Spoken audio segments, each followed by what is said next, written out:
Alam nyo na siguro kung anong lalaroin natin ngayon. Oo, tama. Ang ating lalaroin ngayon ay ang larong sipa. Ito mga kailangan natin sa larong sipa. Kailangan natin ng tingga o washer at tali na straw. Kailangan na maging ganito ang kanyang itsura. Kaya tara, punta na natin sila Bogart, DJ at Abudo. Bogart, paramihan tayo. Kung sinong mas marami, sila ang mauuna. Okay, sige Lex. Okay, sige. Ako muna.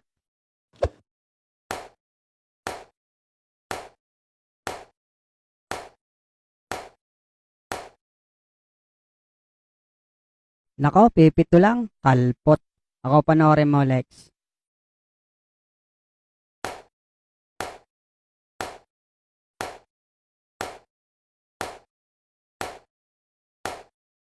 Okay na yan. Kami na taya ni DJ. Di ba? Easy lang. Heto naman ang iba't ibang uri ng pagtira sa larong sipa. Pwedeng gamitin ng siko,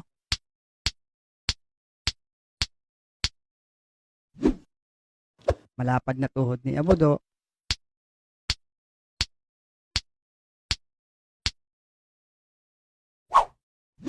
syempre mga paa,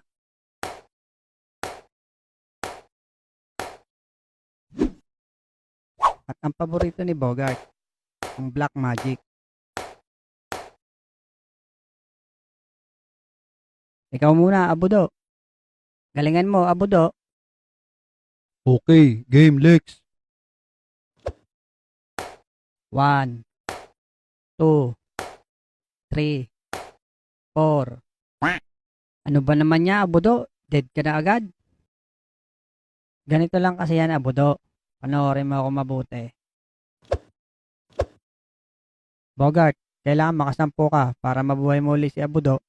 No problem, Lex. Oh, sambot. Okay, game. 1, 2, 3, 4, Bantayan mo 5, dyan, DJ. 6, 7, 8, 9, 10. Sayang, DJ. Kung tinamaan mo yun, kaya na sana kaming dalawa ni Abudo. Lex, baka abutin kayo ng dilim, hindi nyo pa kami natatayan dalawa ni Abudo. Hahaha. Yabang na naman ito ni Bogart ah. Kala mo ha, hindi ako nawawala ng baon sa'yo.